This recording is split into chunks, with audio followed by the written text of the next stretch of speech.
नमस्कार दोस्तों, स्वागत है आपका आर एजुकेशन में। दोस्तों, आज हम जानेंगे राजस्थान के भूगोल के बारे में, राजस्थान के भौगोलिक स्वरूप के बारे में। राजस्थान के बारे में पढ़ने से पहले हम देखते हैं कि जितने भी जो महाद्वीप है उनकी उत्पत्ति किस प्रकार से हुई। तो आज से करोड़ों साल पहले सभी जितने भी महाद्वीप है वो सभी आपस में जुड़े हुए थे और उनके चारों तरफ पानी था। सारा के सारे समुद्र भी आपस में जुड़े हुए थे और ये जो सारी की सारी जो भूमि जुड़ी हुई थी इसको कहा जाता था पेंजिया। पेंजिया एवं इसके चारों तरफ जितना भी जो जल था, जलमंडल, उसको कहा जाता था पेंथालासा।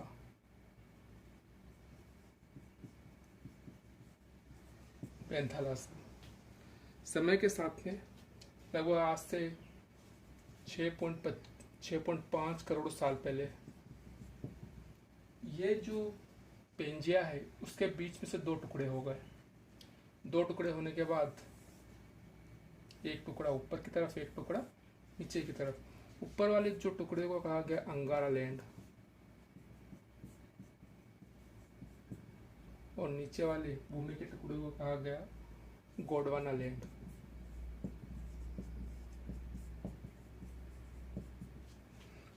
एवं दोनों भूमि के टुकड़ों के मध्य में पेंथालासा का जल भर गया और इस जल को कहा गया टेथिस सागर।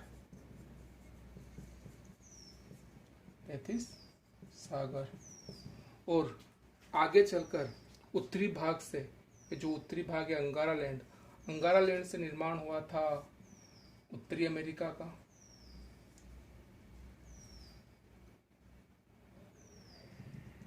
उत्तरी अमेरिका,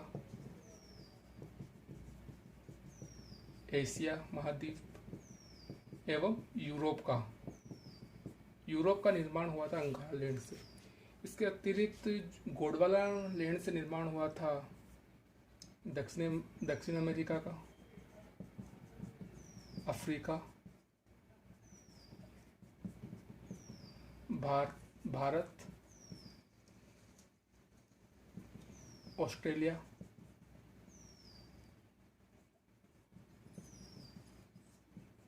एवं मेडागास्कर का।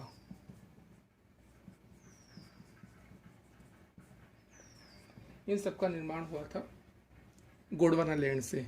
यानी कि जो भारत में जो भूमि का टुकड़ा है, भारत में जो जमीन के अवशेष पाए जाते हैं वो गोंडवाना लैंड के हैं, अंगारा लैंड के नहीं होते। और इन दोनों के मध्य में जो समुद्र का जो जल भरा हुआ था उसको हम कहते हैं टेथिस सागर। तो आप समझ गए होंगे कि अंगारा लैंड, गोंडवाना लैंड क्या है, टेथिस सागर क्या है। तो भारत में जो भूमि के अवशेष पाए जाते हैं वो किसके पाए जाते हैं, गोंडवाना लैंड के पाए जाते हैं। इसके अलावा ऑस्ट्रेलिया, मेडागास्कर, दक्षिण अमेरिका, अफ्रीका, इन सभी का निर्माण इसी से हुआ है। तो अब हम पढ़ते हैं राजस्थान के विषय में, कि राजस्थान के भूगोल के बारे में। राजस्थान को भौगोलिक आधार पर 4 हिस्सों में बांटा गया, 4 भागों में विभाजित किया गया है। जो सबसे पहला जो भाग है वो है फर्स्ट, ये जिसको हम कहते हैं उत्तर पश्चिमी मरुस्थलीय प्रदेश। 4 भागों में विभाजित किया गया। सबसे पहला उत्तर पश्चिमी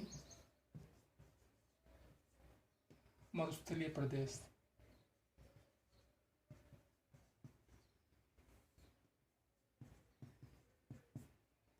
दूसरा है अरावली प्रदेश। दूसरा जो है अरावली प्रदेश।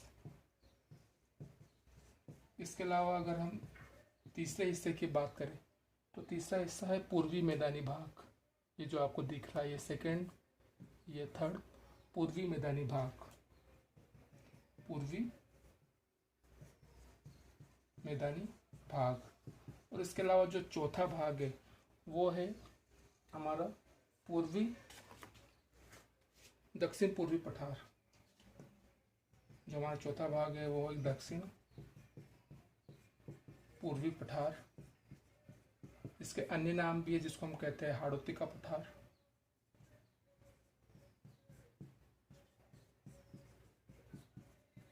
या फिर इसका एक और नाम है जिसको हम कहते हैं लावा का पठार।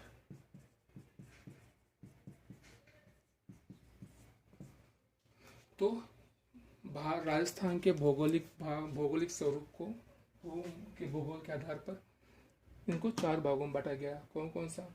उत्तर पश्चिमी मरुस्थलीय प्रदेश, अरावली प्रदेश, पूर्वी मैदानी भाग, दक्षिण पूर्वी पठार एवं आड़ुत्ती का पठार। आड़ुत्ती का पठार या फिर लावा का पठार, इन 4 भागों में बांटा गया है। अगर हम इनकी बात करें तो देखो, अभी हमने जो 33 सागर वगैरह का पढ़ा था उसके बारे में, उसी से रिलेटेड है। मरुस्थल का ये जो मरुस्थलीय भाग है, इसका निर्माण हुआ था 33 सागर से।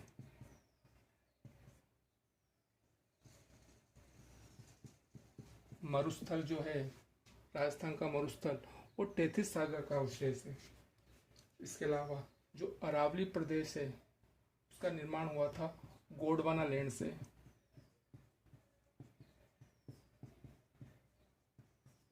जैसा कि अपने अभी गोंडवाना लैंड के बारे में पढ़ा था। इसके अतिरिक्त जो पूर्वी मैदान है, ये जो पूरा का पूरा पूर्वी मैदान है, इसका निर्माण हुआ था गंगा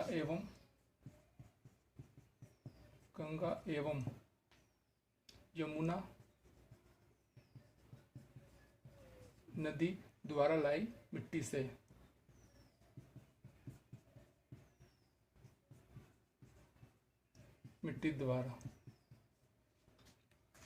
एवं आड़ुत्ती का पठार, इसका निर्माण हुआ था गोंडवाना लैंड में जितने जो ज्वालामुखी थे,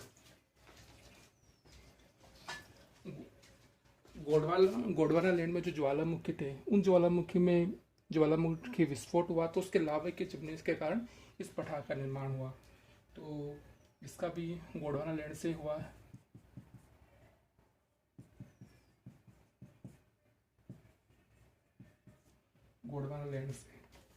गोंडवाना लैंड के ज्वालामुखी क्रियाओं द्वारा आड़ुत्ती के पठार का या फिर दक्षिण पूर्वी पठार का निर्माण हुआ।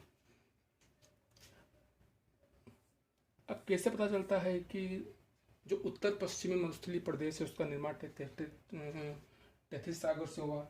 तो दोस्तों, इसके कई प्रमाण यहाँ पर मिलते हैं। सबसे पहला जो प्रमाण है उसकी अगर हम बात करें तो यहाँ पर अवसादी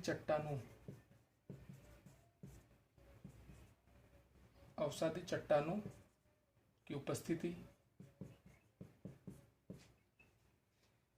सेकेंड, यहाँ पर जीवाश्म ईंधन का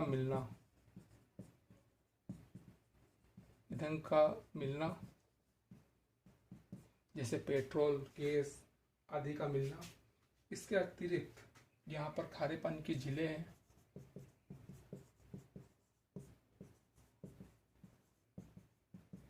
एवं जैसलमेर में मछली के जीवाश्म भी मिले हैं।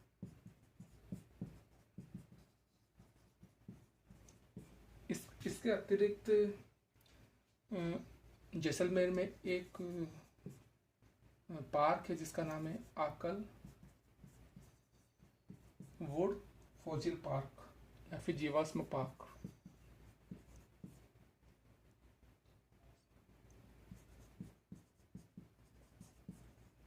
यहाँ पर कई जीवाश्म अवेलेबल है, जो जिससे पता चलता है कि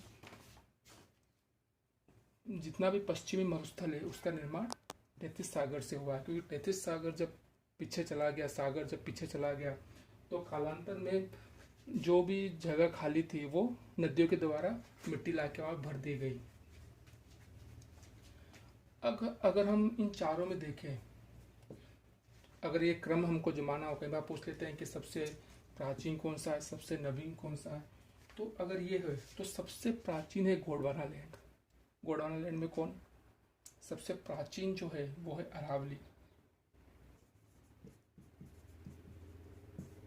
अरावली सबसे प्राचीन है। उसके बाद अगर हम देखें तो उसके बाद में है हमारा पूर्वी मैदान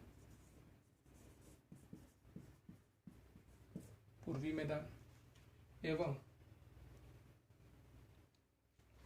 सॉरी मिस्टेक हो गया यहाँ पे, पूर्वी मैदान नहीं है। अरावली के बाद में आता है हमारा हाड़ौती का पठार या फिर दक्षिण पूर्वी पठार।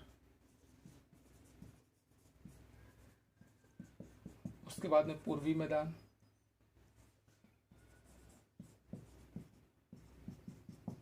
सबसे जो नवीनतम है वो है मरुस्थल। तो अगर क्रम में जमाने के लिए कहें कि सबसे नवीनतम कौन है, तो थार का मरुस्थल। सबसे प्राचीनतम क्या है राजस्थान में, तो अरावली पर्वतमाला, ये सबसे प्राचीनतम है। तो ये राजस्थान के भौगोलिक स्वरूप है, जिसको 4 भागों में बांटा गया है। कौन कौन से 4 भाग है? उत्तर पश्चिम मरुस्थलीय प्रदेश, अरावली प्रदेश, पूर्वी मैदानी भाग, दक्षिण पूर्वी पठार जिसे हम हाड़ौती का पठार या फिर लावा पठार भी कहते हैं। एवं इनका निर्माण कहाँ से हुआ? मरुस्थल का निर्माण हुआ तैतीस सागर से, अरावली प्रदेश का निर्माण हुआ गोंडवाना लैंड से, और जो दक्षिण पूर्वी मैदान है या फिर पूर्वी मैदान है, ये जो पूर्वी मैदान है इसका निर्माण किससे हुआ? गंगा एवं यमुना नदी के द्वारा लाई गई मिट्टी से हुआ है। एवं हाड़ौती के पठार या फिर दक्षिण पूर्वी पठार का निर्माण किससे हुआ? गोंडवाना लैंड के जो ज्वालामुखी उनके फटने से जो लावा ऊपर आया, लावा के जमने से हाड़ौती के पठार, लावा पठार या फिर दक्षिण पूर्वी पठार का निर्माण हुआ। और ये सारे के सारे अवशेष है जिससे पता चलता है कि मरुस्थल का निर्माण किससे हुआ है? 33 सागर से हुआ। इसके अतिरिक्त अगर हम क्रम में जमा के देखें कि सबसे प्राचीनतम कौन है? अरावली। उससे नवीन कौन है? दक्षिण पूर्वी पठार। उससे नवीन कौन है? पूर्वी मैदान। और सबसे नवीनतम कौन से है? हमारे मरुस्थल। तो ठीक है दोस्तों, आज यहीं तक। कल हम अगले वीडियो में हम इन सभी को विस्तार से पढ़ेंगे। और अभी तक अगर आपने हमारे चैनल को सब्सक्राइब नहीं किया तो सब्सक्राइब कीजिए एवं हमारे वीडियो को लाइक कीजिए। Thank you.